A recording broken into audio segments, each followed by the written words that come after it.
नमस्कार दोस्तों, उम्मीद है आप सभी अच्छे होंगे। यूपीएससी की जब हम बात करते हैं तो उसमें ऑप्शनल सब्जेक्ट की बहुत महत्वपूर्ण भूमिका होती है। उसी ऑप्शनल सब्जेक्ट में हम हिस्ट्री की बात करते हैं, क्योंकि सर हिस्ट्री की जब हम बात करते हैं इसका मटेरियल बहुत ही कम उपलब्ध है। अच्छे मटेरियल बहुत ही कम उपलब्ध है। जब भी हिस्ट्री की जब बात होती है तो मणिकांत सर का नाम सबसे पहले आता है। He is the one of the best teacher in history. तो जानते हैं दोस्तों कि हिस्ट्री हमें लेना ही क्यों चाहिए, ये भी महत्वपूर्ण भूमिका मतलब ये होता है कि हम हिस्ट्री ऑप्शनल ले क्यों। हिस्ट्री ऑप्शनल लेने से फायदा क्या होता है, आपके जीएस पेपर, ठीक है, जीएस पेपर में ही काम आते हैं और फिर उसके बाद प्री में काम आता है कि 12 से 15 क्वेश्चन पीटी में क्वेश्चन पूछे जाते हैं। हिस्ट्री ऑप्शन से यही फायदा है कि आपका मेंस भी कवर होता है और पीटी का भी सिलेबस कवर हो जाता है, ठीक है। और ऑप्शनल सब्जेक्ट जो है इसमें मणिकांत सर के नोट्स हैं, इन्होंने अपने बुक को 7 भागों में बांटा है, ठीक है। वैसे दोस्तों ऑप्शनल जो सब्जेक्ट होता है वो 2 पार्ट में होता है, ठीक है। फर्स्ट पार्ट में जो होता है प्राचीन इतिहास और मध्यकालीन इतिहास आता है और सेकंड पार्ट में जो होता है आपका आधुनिक इतिहास और विश्व का इतिहास आता है, ठीक है। तो जो मणिकांत सर के नोट्स है ये 7 पार्ट में बांटे गए हैं। तो पहला उनका ये माना जाता है कि इन्होंने क्वेश्चन बैंक जो है इनका पीवाईक्यू है, ये मतलब यूपीएससी में जो ऑप्शनल सब्जेक्ट है इसमें जितने भी क्वेश्चन पूछे गए हैं, ठीक है, इसमें मेंस के भी क्वेश्चन दिए गए हैं, ऑप्शनल के भी दिए गए हैं, जैसे बीपीएससी के भी क्वेश्चन इसमें दिए गए हैं, ठीक है। सारे जितने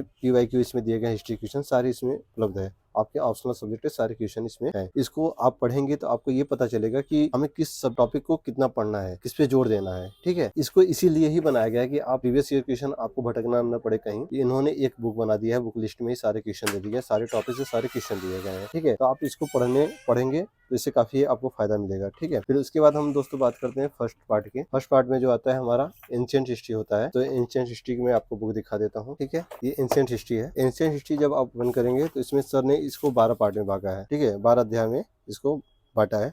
प्राचीन इतिहास लेखन से लेकर प्रारंभिक भारतीय सांस्कृतिक इतिहास के प्रतिपाद्य। तो जानते हैं दोस्तों एंशिएंट हिस्ट्री में सर ने किया गया है, क्योंकि जो प्राचीन भारतीय इतिहास लेखन है, जब भी आप एंशिएंट की बात करते हैं उसके पहले जो इतिहास लेखन है, ठीक है, जो वेस्टर्न कल्चर के लोग थे उन्होंने क्या लिखा है, फिर हमारे राष्ट्रवादी जो आए उन्होंने क्या बोला, ठीक है। उसी तरह इसको आप पढ़ेंगे तो इसमें प्राचीन इतिहास लेखन आप समझ पाओगे कि आपको इतिहास को पढ़ना कैसे, पहले इतिहास को, ठीक है। ये आपकी समस्या सबसे पहले दूर होगी। इसलिए अध्याय फर्स्ट में सर ने आपको यही बांट के दिया है कि उसमें पढ़ना क्या है। फिर उसके बाद जब आप इसको पढ़ेंगे, इस बुक को फायदा क्या है पढ़ने का, सबसे पहले मैं आपको बताता हूँ। सर ने इसमें क्या किया, क्वेश्चन को फॉर्मेट करके दिया है। क्वेश्चन फॉर्मेट करने से क्या होता है कि दोस्तों की जो हम लोग जब पढ़ते हैं क्वेश्चन देखते तो क्वेश्चन हमको समझ में ही नहीं आता है कि क्वेश्चन को लिखे कैसे। तो मणिकांत सर ने ये अच्छा किया है कि इन्होंने क्वेश्चन को फॉर्मेट करके उत्तर को लिखा है, ताकि जैसे हम पढ़ेंगे तो उसको समझ पाएंगे। उन्होंने काफी वर्ड्स में लिखे हैं ताकि हम उसको अच्छे समझ पाए, ताकि जब मैं आंसर हम अलग से लिखे तो उसको कम वर्ड्स में, जितने वर्ड्स में मुझे आवश्यकता हो उतने हम लिख सकते हैं, ठीक है। जैसे क्वेश्चन इसमें दिया है, हड़प्पा सभ्यता के उद्भव के संदर्भ में इतिहास के विभिन्न दृष्टिकोण क्या है, ठीक है। तो आप जब भी देखिए आप बुक में पढ़ेंगे तो आपको वहाँ अच्छे से मिल नहीं पाएगा। तो इन्होंने क्या है, क्वेश्चन फॉर्मेट ही कर दिया है कि हड़प्पा सभ्यता के उद्भव के संदर्भ में इतिहास के विभिन्न दृष्टिकोण क्या है,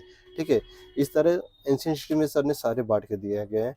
और सर जब एंशिएंट की बात करते हैं तो इसमें क्या होता है, फर्स्ट पेपर में आपके हमारे मानचित्र से क्वेश्चन पूछते हैं, करीब 20 नंबर के इसमें क्वेश्चन होते हैं, ठीक है।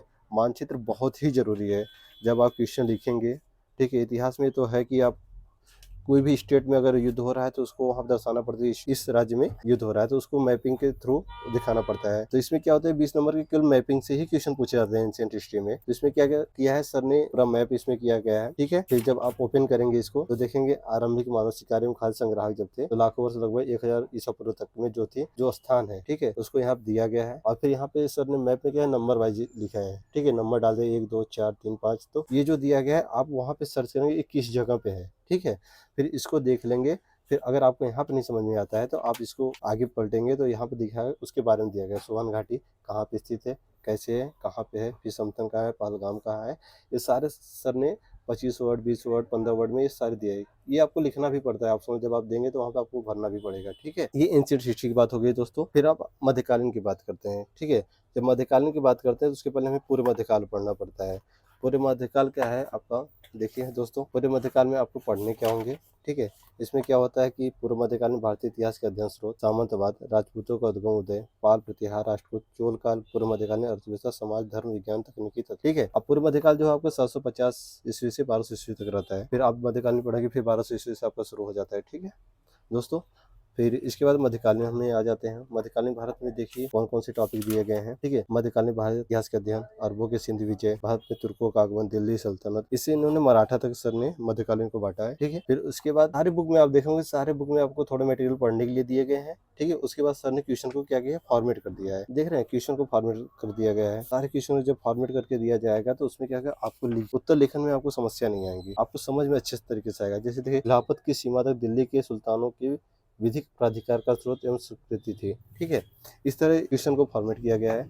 तो आपका क्या होता है दोस्तों, ये फर्स्ट पार्ट क्या होता है, खत्म हो जाता है, ठीक है। जब हम सेकंड पार्ट की बात करते हैं, इसमें क्या होता है, आधुनिक इतिहास आता है। आधुनिक इतिहास में देखिए आप देखिए काल निर्धारण एवं आधुनिक भारत के इतिहास लेखन, जैसे आपने इंस्टीट्यूट में देखा है कि इतिहास लेखन उसमें क्या है, उसी तरह आप आधुनिक भारत को पढ़ोगे, इसमें भी काल निर्धारण जो है, जो हमारे मतलब काल निर्धारण किए, फिर 18वीं सदी का विवाद किया, यूरोपीय व्यापार का उद्भव एवं विकास दिया गया है। इस तरह इन्होंने यहाँ तक दिया है साहित्यिक एवं सांस्कृतिक आंदोलन स्वतंत्र भारत 1947-1964 तक, ठीक है। इसमें क्या है, काल निर्धारण दिया गया है। फिर इसमें भी देखिए दोस्तों, सारे इनके मतलब कोई भी बुक उठाएंगे उसमें क्वेश्चन फॉर्मेट करके दिए ही गए हैं। क्या भारतीय इतिहास का चित्रकालीन विभाजन प्राचीन काल का, मध्यकाल और आधुनिक काल भारतीय इतिहास में परिवर्तनों की वास्तविक व्याख्या करता है? अपने मत के पक्ष में उत्तर दीजिए। ये क्या होता है दोस्तों, अगर हमें कहीं क्वेश्चन मिल जाएगा तो मुझे उसको लिखने में बड़ी समस्या आएगी। तो मणिक आंसर के नोट्स में ये है कि आप एक क्वेश्चन दिया गया तो क्वेश्चन को कैसे लिखना है, उसमें क्या डालना है, ये आपको मिल जाता है। तो इससे काफ़ी आसानी होती है हमको उत्तर लेखन में, ठीक है। हम प्रैक्टिस वगैरह अच्छे से कर पाते हैं, ठीक है। ये बुक से यही बहुत फ़ायदा है। हमने इनका क्लास भी किया है। ये बुक जब मैंने मंगा के पढ़ा, बहुत ही अच्छी बुक है ये, बहुत अच्छी बुक है, ठीक है। आप भी इसको मंगा के पढ़ सकते हैं। ये ऑप्शनल सब्जेक्ट में बहुत ही कारगर है और जीएस पेपर के लिए भी आपके बहुत अच्छे है। और फिर उसके बाद इसमें हम आते हैं वर्ल्ड, विश्व के इतिहास में भी। विश्व के इतिहास जब हम देखेंगे तो इसमें भी आ जाते हैं। सर ने इसको 33 पार्ट में भागा है। अंतर्राज्यीय रूस की क्रांति, आर्थिक मंदी, अरब राष्ट्रवाद उदय, तेलंगाना निवास, लैटिन अमेरिका, विश्व इतिहास एवं विश्लेषण, ठीक है। इसमें भी देखेंगे आप, देखिए क्वेश्चन बुक खोलते ही आपको क्वेश्चन फॉर्मेट मिलते हुए मिलेगा। उन कारकों को व्याख्या कीजिए जिसके परिणाम से यूरोप मध्य युग से आधुनिक युग में रूपांतरण संभव होगा। इस तरह दोस्तों ये सेकंड पेपर में आ जाएंगे, ठीक है। आपके ये फर्स्ट पेपर में आ जाएंगे, ठीक है। पूर्व मध्यकाल मध्यकालीन है और फिर एंशिएंट का है और इसमें मानचित्र का बुक है, ठीक है। और ये क्वेश्चन पेपर बहुत ही जरूरी है कि आप इसको पढ़ेंगे तो आपको पता चलेगा कि आपको कहाँ पे किस टॉपिक को पढ़ना है, ठीक है। दोस्तों मणिक आंसर का बुक ही क्यों आपको मंगाना है, 7 बुक में है, इन्होंने सारे क्वेश्चन, इसमें तो एक क्वेश्चन ही आ जाता है, ठीक है। आप इसको मंगाइए, आप पढ़िए। जब भी अगर आप इसको मंगाना रहेगा तो मैंने इस बुक को राजेश बुक स्टोर से मंगाया था, मैं इस पे नंबर डाल दूंगा, आप वहाँ से मंगा सकते हैं।